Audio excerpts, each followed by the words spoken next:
जब धोबी के घरे पे गए बात करे लगन, ए भैया आल्हा के भाव लगाता। अरे बा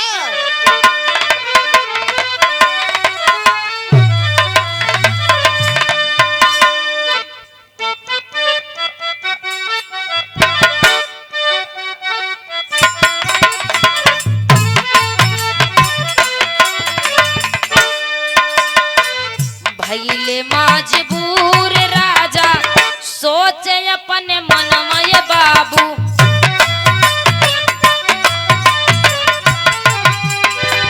धोबी के दुअरवा राजा गइले सुनया।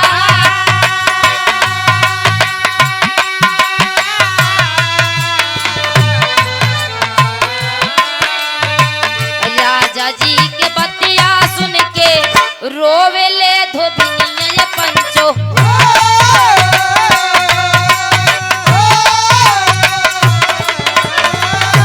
धोबी धोबिनिया गोड़वा गिरन भरा।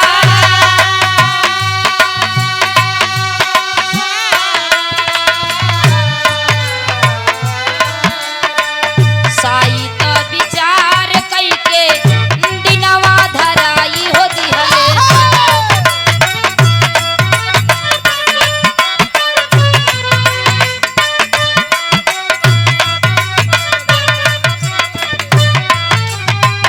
लइके बरतिया राजा द्वारे गइले,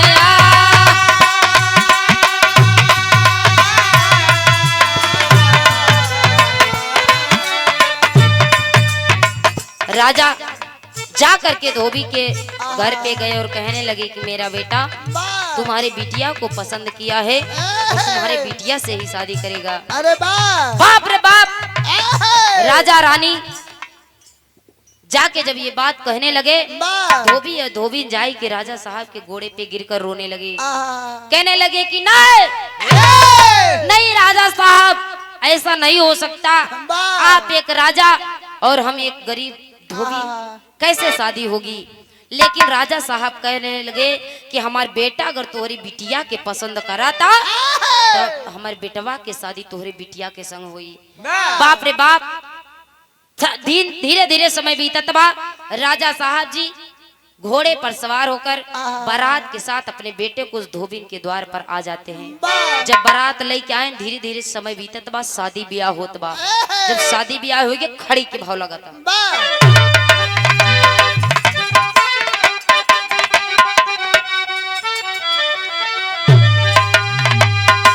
शादी ब्याह हो गई। सुबह